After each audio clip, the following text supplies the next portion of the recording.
Ukhia battalion কর্তৃক পরিচালিত বিশেষ তল্লাশি অভিযানে নাফ নদী সংলগ্ন কেওড়া বাগান এলাকা থেকে একটি সাবমেশিন গান, ৩১ রাউন্ড তাজা গুলি এবং ১৩টি ম্যাগাজিন উদ্ধার করা হয়েছে।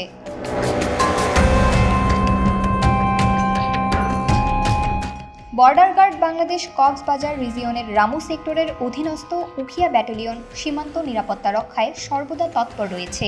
সীমান্ত সুরক্ষার পাশাপাশি চোরাচালান, মাদকদ্রব্য পাচার, অবৈধ অনুপ্রবেশ ও আন্তঃরাষ্ট্রীয় অপরাধ দমনে ব্যাটালিয়নটি পেশাদারিত্বের সঙ্গে দায়িত্ব পালন করে আসছে।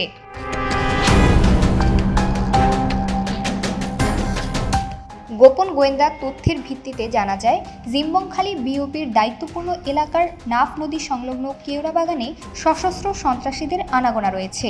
এর পরিপ্রেক্ষিতে ৪ মার্চ ২০২৬ তারিখ দুপুরে আনুমানিক ১৩ ঘটিকা থেকে ১৬ ঘটিকা পর্যন্ত ব্যাটালিয়ন অধিনায়কের সার্বিক নির্দেশনায় জিম্বংখালী বিওপি কমান্ডারের নেতৃত্বে একটি বি টাইপ টহল দল বিশেষ অভিযান পরিচালনা করে।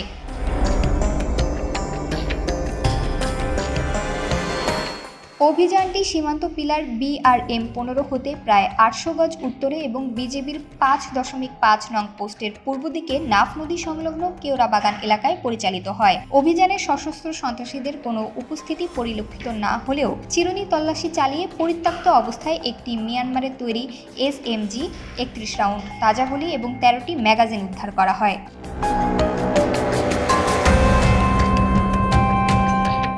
উদ্ধারকৃত অস্ত্র, গোলাবারুদ ও ম্যাগাজিন টেকনাফ মডেল থানায় আলামত হিসেবে জমা দেওয়ার প্রক্রিয়া চলমান রয়েছে। বিজিবি জানিয়েছে, সীমান্ত এলাকায় যেকোনো সন্ত্রাসী অপতৎপরতা ও চোরাচালান প্রতিরোধে তাদের অভিযান অব্যাহত থাকবে এবং গোয়েন্দা তৎপরতা আরও জোরদার করা হয়েছে।